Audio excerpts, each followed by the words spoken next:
అనగనగా ఒక చిన్న గ్రామంలో ఒక ప్రభుత్వ పాఠశాల ఉండేది. ఇకపోతే సాయి అనే అబ్బాయి గురించి మనకు తెలియదంటూ ఏమీ లేదు. అతను ఎంతో మంచి మనసు గలవాడు.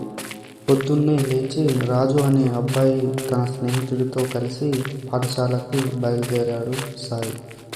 ఇన్ని రోజులు కనిపించలేదు, పాఠశాలకు కూడా రాలేదు అని ఆ సాయికి ఆ అబ్బాయి ప్రశ్నించాడు. వాళ్ళు వెళ్తున్న దారిలో ఒక ఐఫోన్ ఎవరిదో పడిపోయింది.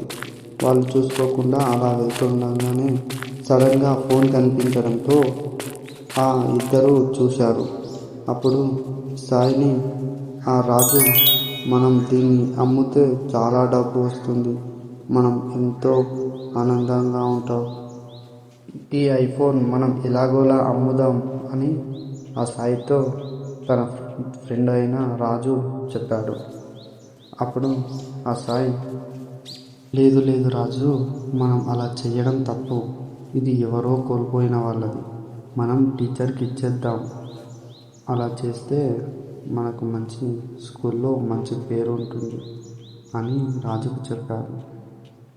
ఇన్ని రోజులు నేను ఒక కర్ర పట్టుకోవడం వల్ల ఎన్నో నష్టాలు పడ్డాను. అందుకే ఈ దాన్ని తీసుకొని టీచర్కి ఇచ్చేద్దాం, టీచర్కి ఇస్తే ఆమె ఎలాగోలో తిరిగి ఇచ్చేస్తుంది, ఎవరి వస్తువు వాళ్ళకి ఇచ్చేస్తుంది అని సాయి తన స్నేహితుడైన రాజుకు చెప్పాడు. వారిద్దరు కలిసి అలా స్కూల్కి బయలుదేరారు. నడుచుకుంటూ వెళ్ళేటప్పుడు ఆ రాజు సాయితో అడిగాడు, నువ్వు ఇన్ని రోజులు ఎక్కడ అయిపోయావు, ఎలా మాయమైపోయావు, అసలు కనిపించడం లేదు, స్కూల్కి ఎందుకు రాలేదు అని ఎన్నో ప్రశ్నలు అడుగుతున్నాడు. అంతలోనే స్కూల్ వచ్చింది. అప్పుడు తన టీచర్కి దగ్గరికి వెళ్ళి ఆ టీచర్కి, టీచర్, నేను రాజు బాట పొంటి అలా మెల్లిగా నడుచుకుంటూ వస్తుంటే మాకు ఈ ఫోన్ కనబడ్డది. అప్పుడు మేము ఈ ఫోన్ని తీసుకొని ఆ యొక్క వ్యక్తికి ఇద్దాం అనుకున్నాము, కానీ అక్కడ ఎవ్వరూ లేకపోవడంతో మేము మీ దగ్గరికి వచ్చాము. ఈ ఫోన్ను వారికి ఇద్దామని ఆలోచన చేస్తూ వస్తున్నాము.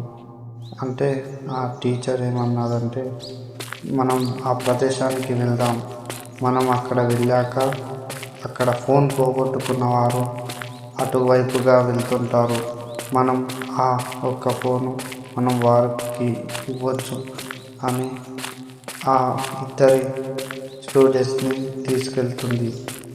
అప్పుడు ఆ ప్రదేశం రానే వచ్చింది.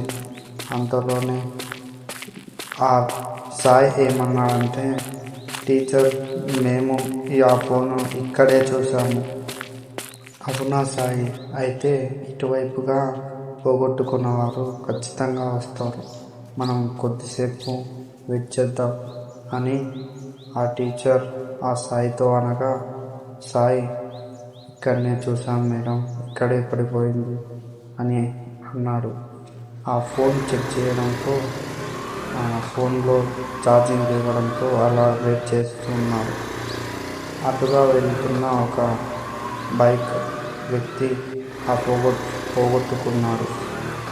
అంతలో చూసుకొని ఎక్కడైతే ఆ ఫోన్ పోయిందో అటువైపుగా చూస్తూ వెళ్తున్నాడు. వీళ్ళు అనుకునేటట్టుగా అలానే ఆ వ్యక్తి ఆ ఫోన్ను వెతుక్కుంటూ వస్తున్నాడు. అంతలోనే ఫోన్ పోగొట్టుకున్న వ్యక్తి తను ఎటువైపుగా వెళ్ళాడో అటువైపుగా అలానే చూస్తూ వస్తున్నాడు. అంతలోనే తను ఫోన్ పోగొట్టుకున్న ప్రదేశం రానే వచ్చింది.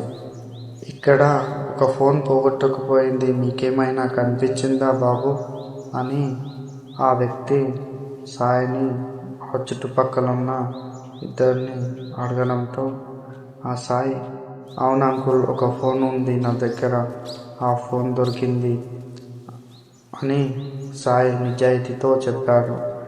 ఆ ఫోన్ మేడంకి ఇవ్వడంతో ఆ మేడంని తోలుకొని ఇక్కడ రావడం జరిగింది అని ఆ సాయి చెప్పాడు.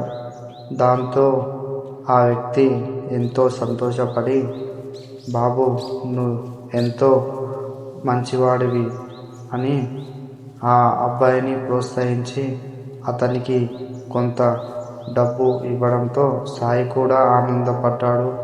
రాజు అనుకున్నట్టు రాజుకు కొంచెం డబ్బు వచ్చింది. వీళ్ళందరూ వాళ్ళ స్కూల్కి వెళ్ళి చాక్లెట్లు అందరికీ స్నేహితులతో పంచాడు. సాయి అనే బాలుడు ప్రతి ఒక్క తరగతికి ప్రతి ఒక్క స్కూల్కి ఖచ్చితంగా అవసరమని నిరూపించాడు. సాయి అనుకున్నట్టు ఎంతో ప్రశంసలు పొందాడు. అక్కడ రాజు మరియు సాయి ఇద్దరు ఎంతో మంచి వ్యక్తులుగా ఆ మొత్తం స్కూల్కి అర్థమైంది. దీన్ని బట్టి మనకి ఏమర్థమైందంటే మనం మంచి చేస్తే అంతా మనకు మంచి జరుగుతుందని మనం నమ్మాలి.